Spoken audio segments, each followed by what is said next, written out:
Justice and Solicitor General, I said one of my top priorities will be to improve the relationship between the police and Alberta's minority communities.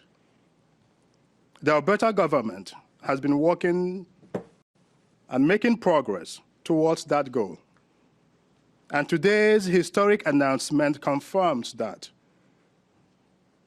I've always believed that society can't function without the rule of law.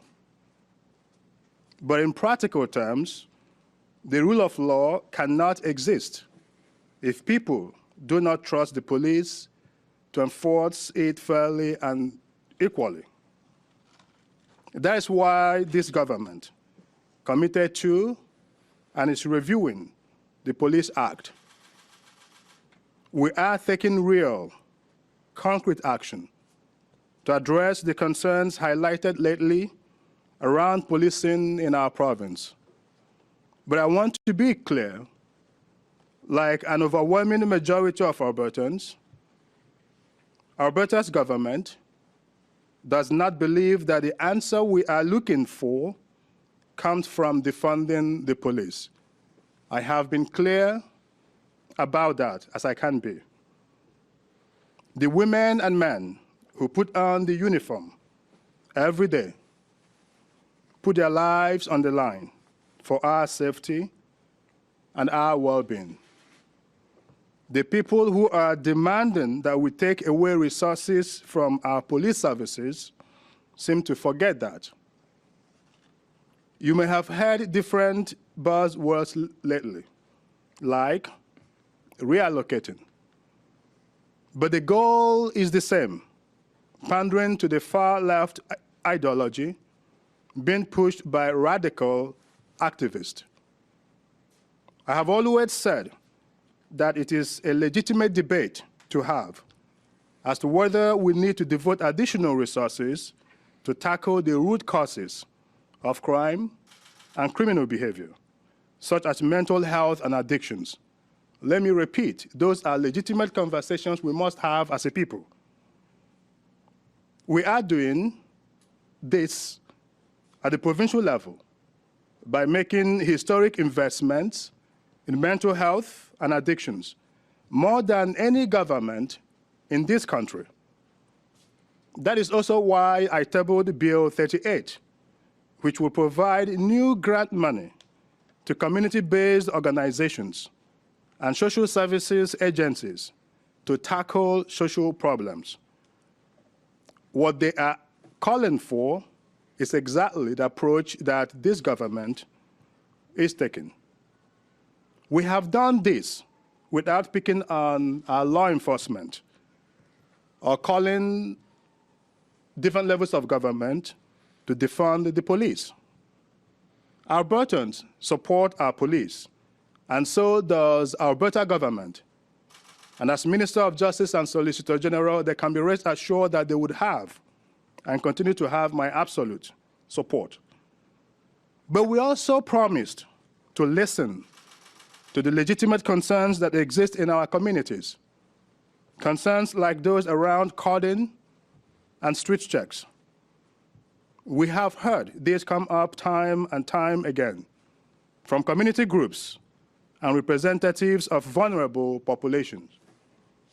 In theory, these practices are a useful tool through which police may gather intelligence on criminal activity and engage with the public. But in practice, we have heard they are often misused and arbitrarily target racialized and minority communities. What is the result of that? It creates distrust and alienation between law enforcement and the communities they serve. It creates a dynamic of opposition instead of partnership and cooperation. We cannot allow this to continue.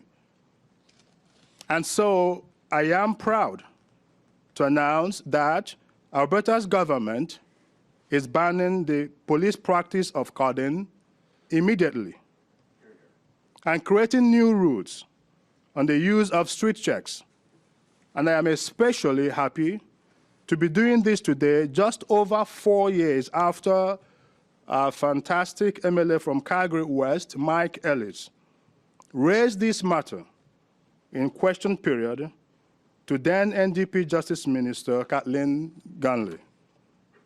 MLA Ellis, a 13-year veteran of the Calgary Police Service, recognized that Section 9 of the Canadian Charter of Rights and Freedom states, quote, "Everyone has the right not to be arbitrarily detained or imprisoned."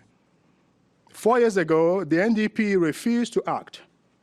But today, Alberta's government is changing that with real, tangible actions, not talk, not virtual signaling, not sweet talk, but real solutions. Now, because there is often misinformation about cordon and police checks, I would like to explain the difference between the two. Cordon is a practice of randomly requesting personal information from members of the public. Many Alberta police services, such as the one in Edmonton, have already put anti-cordon policies in place. I applaud their forward thinking on this issue. There's just no way around it. Cordon is an inappropriate use of police power, which is why we are banning it outright throughout our province. By creating a clear ban on cordon, we will ensure a consistent policy prevails throughout the province. Street checks, on the other hand, are reasonably voluntary interactions.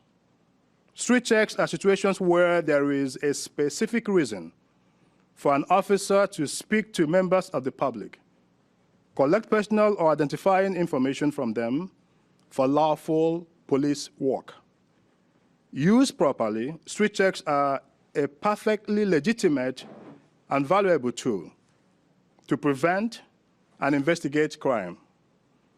Information gathered through street checks can help law enforcement identify witnesses, possible suspects, and prevent crimes before they occur, or even help bust criminal gangs or organized crimes.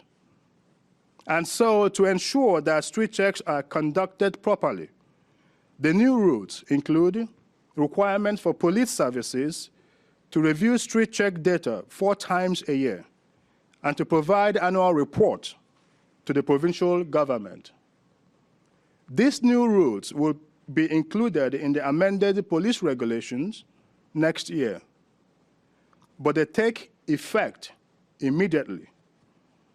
We have listened, and we have taken real, meaningful action to ensure that the public knows that the police are there for them to serve and to protect. All Albertans can have confidence in the men and women who put their lives on the line for us. By making this long overdue change, we are correcting a mistake from the past and ensuring that we will have a better future for all citizens in search of equal opportunities, protection, and safety under the law. Thank you.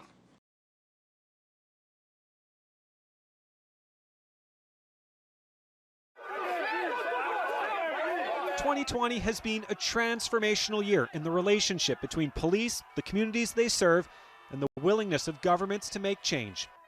Change is coming to policing in Alberta. Alberta's government is banning the police practice of cordon immediately.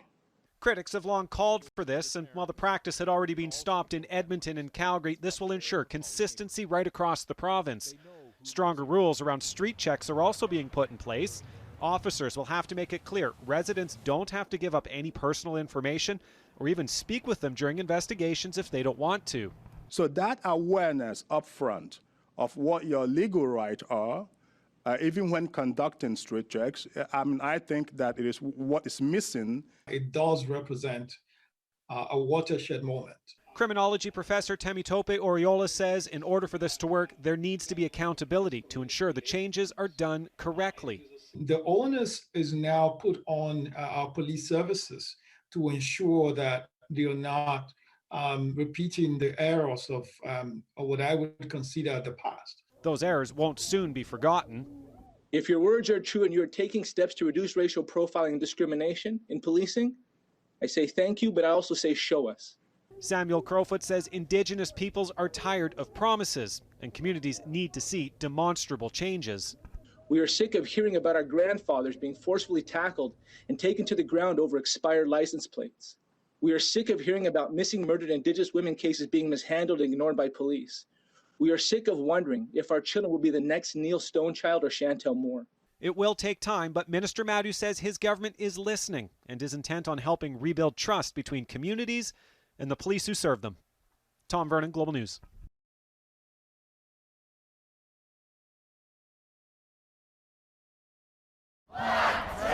It's a small piece of a big problematic puzzle, one etched in years of systemic racism propelled to the forefront across North America by the death in Minnesota of George Floyd. The rule of law cannot exist if people do not trust the police. Effective immediately, the province is banning carding. It's a practice long viewed as dated and discriminatory, where officers are able to stop people and probe for personal information.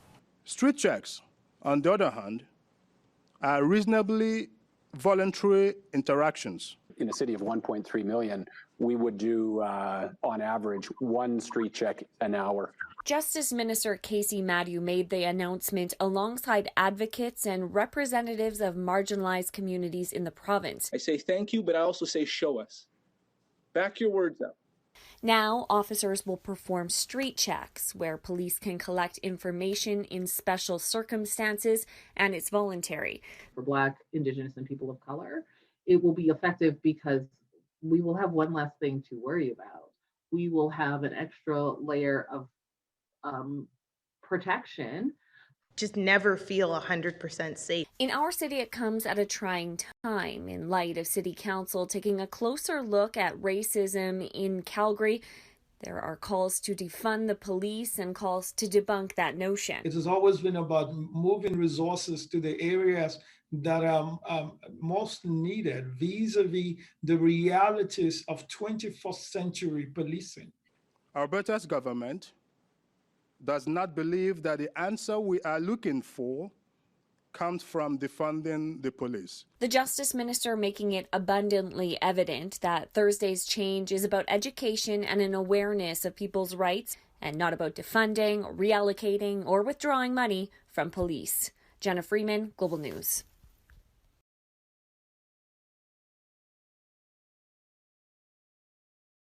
Ellis has to attend work in the Assembly, so he is no longer available for questions. Thank you.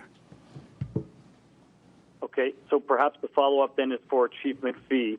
And the question is, you know, we're hearing, so carding's not okay, but street checks are.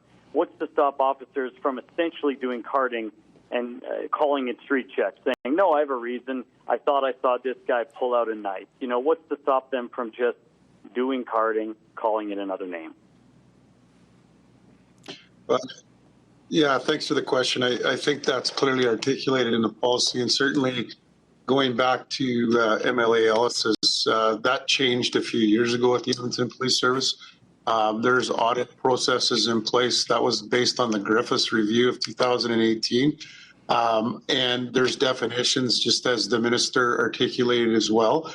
There is a difference between carding and street checks, and now we have checks and balance, included a central audit function that actually ensures that we look at this on a quarterly basis to get this right and then compare against it. So we have those checks and balances in place now, and I think now that that's going to be uniform across the province, I think it's going to be better for all law enforcement agencies in relation to my position at the ACP as well.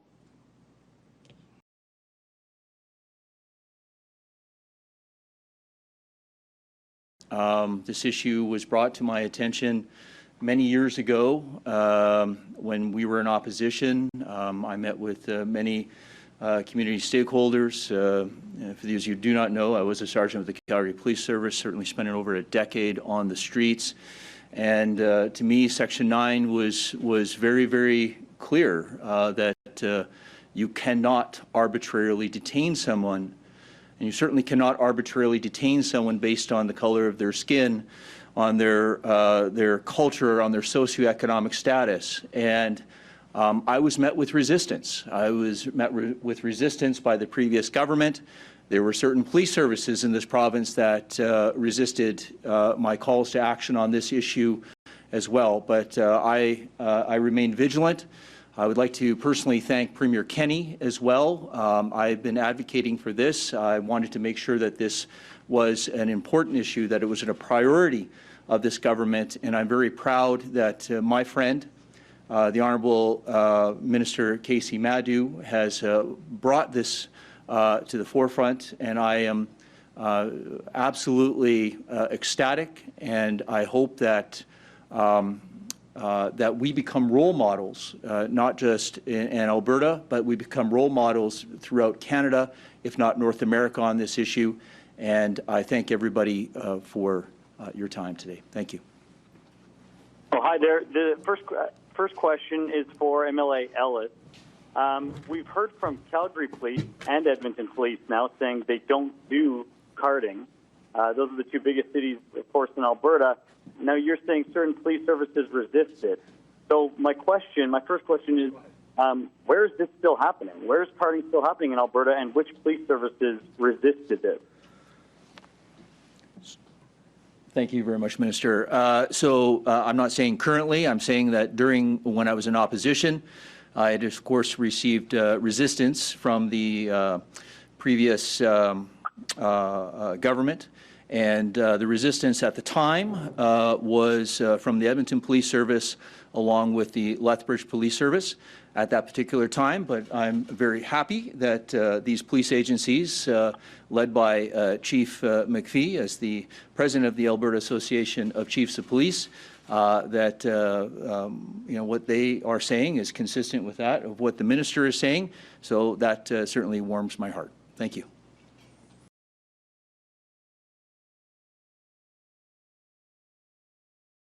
So we know that the issue and the topic of carding and street checks have actually been an ongoing discussion in our community and in others for quite some time. In fact, we've worked with the province and our communities, probably going back to about 2016, I would say, fairly consistently on this issue, with intention of continuing to sort of evolve and improve the process. We've also been actually really attentive to studies that have been conducted in other Canadian jurisdictions. And so Dale referred to the one that's been conducted in Edmonton. We saw the report from Justice Tulla out of Ontario. There was one, I think, in Vancouver, and then another one in Nova Scotia. And so we've actually taken the recommendations from those studies and the evidence from those to try to continue to improve our processes and make sure that they're very strong.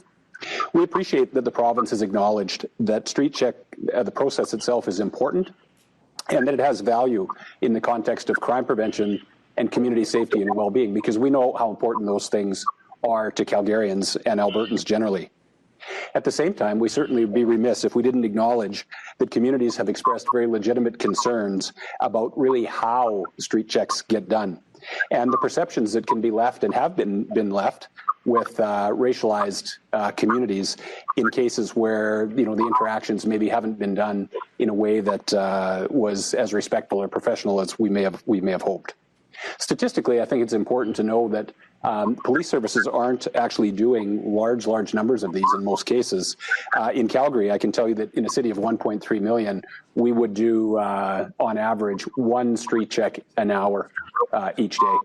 And so that's the kind of numbers we're looking at here in Calgary. And half of those, in fact, are in relation to dispatch calls from service. So situations where we've had the community phone us about something going on and where officers have responded to investigate. We welcome the guidelines, and I believe that they're going to be really helpful to ensuring that there is I guess, a good, strong understanding of, first of all, what they are and what they're not, what carding is and what carding's not, and then also helping to achieve consistency across the various police agencies. So Albertans, when they move around as they do from community to community, can expect the same sorts of things. Well, we know that our current policies here in Calgary are actually largely in alignment with the guideline that's being proposed today. We look forward to actually going forward to having a deeper review. As Dale said, there are some issues in the details there that we'll talk about in the coming days, but certainly those are not major issues. But what I do see coming out of this is that our officers, very importantly, are going to have the tools that they require to effectively serve the community in the ways that they need to. And at the same time, our community, very importantly, is going to know what they can anticipate during these sorts of interactions with officers, not just in Calgary, but around the province, and that will lead to stronger levels of confidence and trust and police legitimacy generally in our province. And so I applaud the move. I think it'll be helpful for us all. Thank you.